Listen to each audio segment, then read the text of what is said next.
Ka... Kam...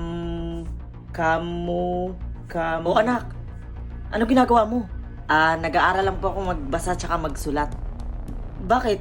Para saan? Manaman, 17 years old na po ako. Hindi nga ako marunong magbasa tsaka magsulat eh. Bakit ayaw niyo po ba akong papasukin sa school? Huwag na maraming tanong. Tara, kakain na tayo.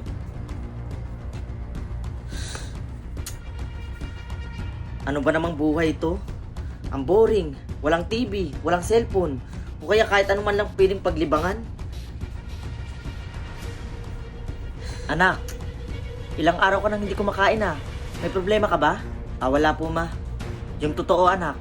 Alam niyo ma, pa, Nagtataka na po kasi ako. Bakit hindi niyo po ba ako pinapalabas ng bahay? anak, delikado sa labas, sobrang gulo. Ginagawa lang namin to kasi iniingatan ka namin ng mama mo.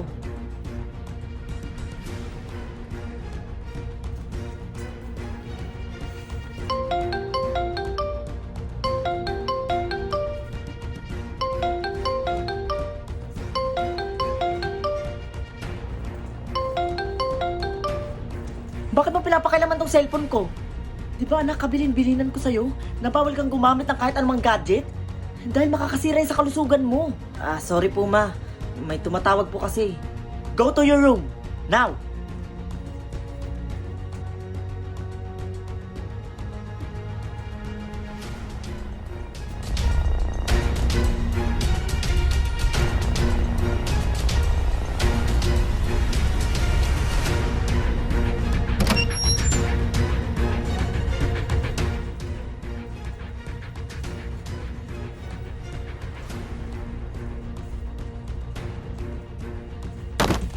Ano ba? Pwede bang tumingin ka sa dinadaanan mo? Sorry po, sorry po.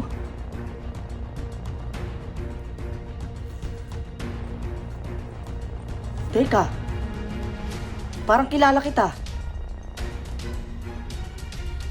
Parang pamilyar yung nasa leeg mo. Po? Imposible po. Kasi ngayon lang po ako lumabas ng bahay namin simula pa po ng bata ako.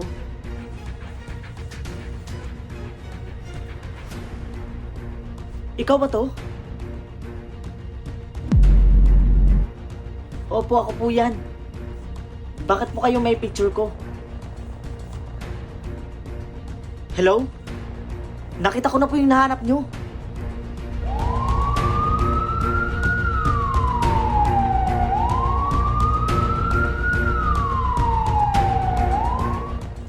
Iho, mga pulis kami. 14 years ka na namin hinahanap. Pwede bang sumama ka sa amin? Ha? Bakit po? Ano po nangyayari? Wala po akong ginawang masama. Huwag na pong maraming tanong. Naghihintay na po ang tunay mong mga magulang sa palasyo, mahal na prinsipe.